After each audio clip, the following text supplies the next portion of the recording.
आज के कार्यक्रम के अध्यक्ष संतोष चौधरी जी, जो मेरे बहुत प्रिय साहित्यकार भी हैं।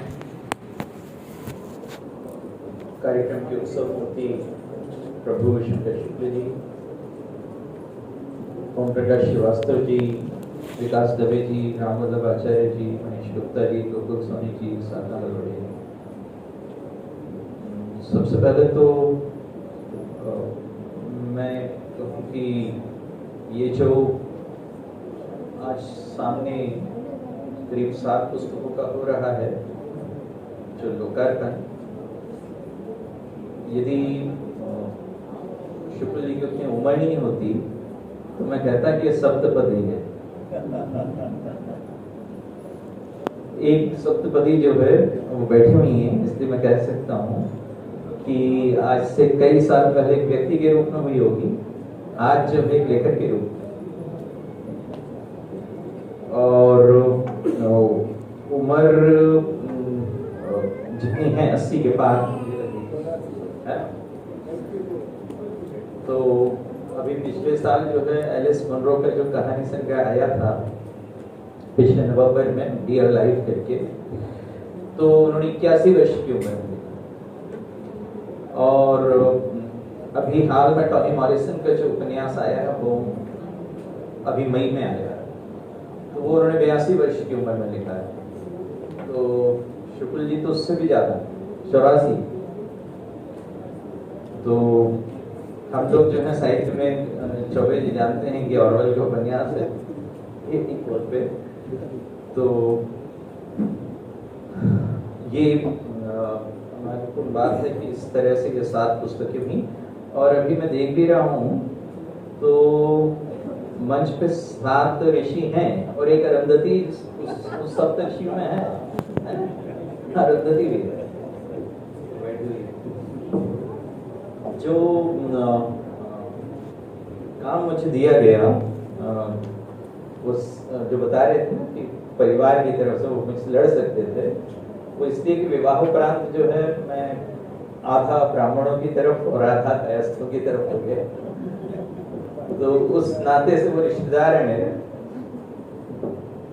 और जब वो आए मेरे पास तो उन्होंने कहा कि आपको जो है वो एक पुस्तक दी उन्होंने, नागार्जुन की जो आंचलिक सर्जना पर उसके मूल्यांकन पर थी वो पुस्तक, और उन्होंने कहा आपको इस पर बोलना हो। तो मैं देख रहा हूँ कि बाकी सारी पुस्तकें तो उनकी क्रिएटिव उसकी हैं, ये पुस्तक है जो उनकी क्रिटिक रूप को, उनके आलोचक रूप को बताती है। हर पुस्तक की अलग अलग नियति होती है। 7 पुस्तकें हैं, आप देखना कौन सी पुस्तक कौन सी नियति को प्राप्त होगी। वो मार्गरेट एटवुड थी, वो कहती थी कि वो पुस्तक को प्रकाशित करना ऐसा ही है कि जैसे किसी बॉटल में आप एक नोट लिखकर और उसको समुद्र में फेंक दें। अब वो कुछ पुस्तकें होंगी तो वो डूबी जाएंगी, कुछ पुस्तकें होंगी जो तैर कर किनारे तो आ लगेंगी, लेकिन उनके कार्य को खोल के उसको कोई पढ़ने वाला भी नहीं होगा।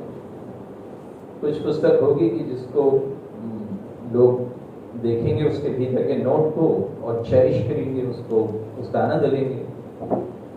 कुछ ऐसी होगी कि जो उस नोट को जो है जैसे समझा ही नहीं जाता वैसे वो पुस्तक भी समझी नहीं जाएगी। और कुछ होगी कि जिसका कुपाठ किया जाएगा, जिसका जो है मिस इंटरप्रिटेशन किया जाएगा। हर पुस्तक की अलग अलग नियति रहती है, लेकिन मैं अपनी तरफ से पूरी शुभकामनाएं प्रकट करता हूँ कि 7 पुस्तकों की नियति जो है ऐसी हो कि वो पढ़ी जाए, उनका आनंद लिया जाए। जो मुझे इन्होंने नागार्जुन की आंचलिक संरचना का मूल्यांकन विषय उस पुस्तक पे बोलने का कहा है, तो मुझे लगा कि नागार्जुन की जो नाम तो उन्होंने दिया कि आंचलिक सर्जना का, लेकिन पुस्तक जो है मूलतः नागार्जुन के औपन्यासिक जो रचनाक्रम है उस पर ही सीमित है, उसी तरह की। और वो नागार्जुन की सारी नहीं, नागार्जुन बहुत वर्सटाइल किस्म के, बहुत बहुमुखी प्रतिभा के जो है जीनियस रहे हैं वो। उनके 17 कविता संग्रह है नागार्जुन, और आसमान में चंदा तेरे जैसा उनका कहानी संग्रह भी है, निबंध संग्रह है उनके, आलेख संग्रह हैं उनके, संस्मरण हैं उनके, बहुत सारी चीजें हैं उनकी। और इसलिए जो है उनकी आंचलिक संरचना को सिर्फ उपन्यास तक सीमित नहीं कर सकते, लेकिन चूंकि ये कुछ ऐसा था कि जो शुरू में ही उन्होंने स्पष्ट भी किया है कि वो उपन्यास पर रह रहे हैं, तो मुझे लगा कि नागार्जुन भी जो है अपने व्यक्तित्व में काफी डिसेप्टिव थे। यानी लगते थे कि जैसे एक फक्कड़ किस्म के हैं और लोग से बहुत जुड़े हुए भी लगते थे, लेकिन उन्होंने बौद्ध दर्शन भी पढ़ा हुआ था, उन्होंने मार्क्स को भी पढ़ा हुआ था, उन्होंने लुशियन को भी पढ़ा हुआ था, उन्होंने बर्टोल्ट ब्रेख्ट को भी पढ़ा हुआ था, सबको। और उदय प्रकाश जी तो जो उनको कहते थे नागार्जुन को कि ये एलिट पत्रकार, एलिट साहित्यकार। ये बहुत बड़ी बात है कि नागार्जुन के संदर्भ में ऐसा कहा जाए। तो नागार्जुन का जो व्यक्तित्व जिस तरह से डिसेप्टिव था, उसी तरह से इनकी इस पुस्तक का जो शीर्षक है वो भी डिसेप्टिव है। ये आंचलिक सर्जना जो सिर्फ उपन्यासों की है, पूरे नागार्जुन की उसकी नहीं है। अब जो इस आंचलिक संरचना की बात है, तो मुझे ये महत्वपूर्ण लगता है कि आंचलिकता का हमारे साहित्य में उपयोग वो किस लिए महत्वपूर्ण है, खासकर जो हम भारत के लोगों को, क्योंकि हम लोग जो हैं ऐसे लोग हैं जो कई तरह के जनसंख्या समूहों से मिलकर बने, और इस विविधता का उपयोग जो है तब तक नहीं हो सकेगा जब तक कि ये आंचलिकता जो है इसको हम लोग गौर नहीं करें। जब ये आंचलिकता हमारे रचना कर्म में आती है तो वो समुदायों के बीच में एक तरह का कल्चरल ट्रांसफर भी जो है सुनिश्चित करती है, और इस तरह के जो है कहना चाहिए कि इंटर कल्चरल या अंतः सांस्कृतिक या सोशल कल्चरल मीडिएशन के लिए साहित्यिक विधाओं का उपयोग करना, ये आज के समय में बहुत जरूरी भी है, जो कि समुदायों के बीच का जो अपरिचय होता है, तरह के तनाव भी पैदा करता है। तो जड़ों से जुड़ी हुई भाषाओं में लिखने वाला ज्यादा प्रामाणिकता से भी लिखता है, मुझे लगता है, और एक ऐसी बहुवचनीयता को जो है वो उन्मत्त करता है, जो प्लुरैलिटी, जो बहुवचनीयता जो है वो किसी संघर्ष की ओर नहीं ले जाती, सृजन की ओर ले जाती।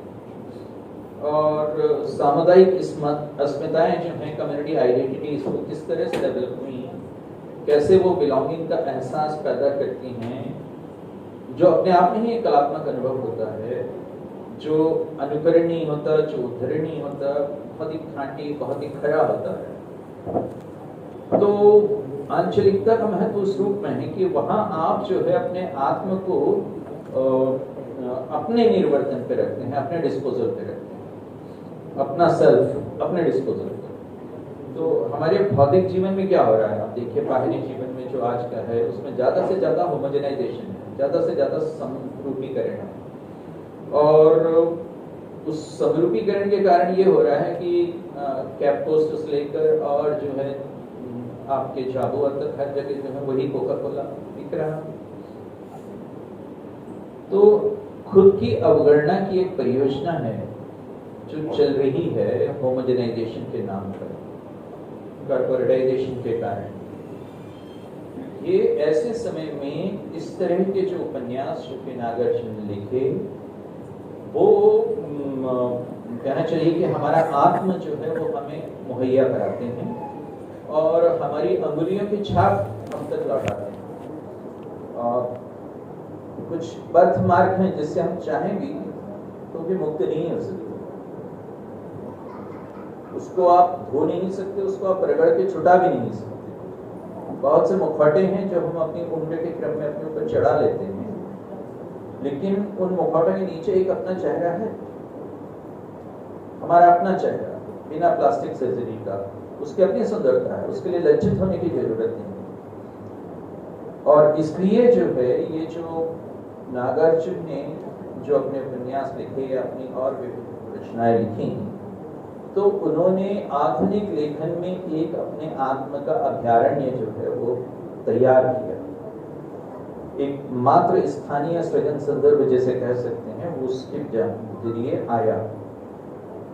और ये जो कहना चाहिए कि उनका जो क्षेत्र उसका चुना, उसकी जो ब्लड जीनियस है, उसकी जो ब्लड जीनियस को उभारने के लिए उन्होंने उपन्यासों का उपयोग भी किया। और हालांकि लोगों ने जैसे उन्हें अभिजात कहा, लेकिन सारे ज्ञान के बावजूद उनका जो साहित्य है उसमें खास किस्म का ऑर्गेनिक नेचर है, उसका एक जैविक सहज रूप उसका।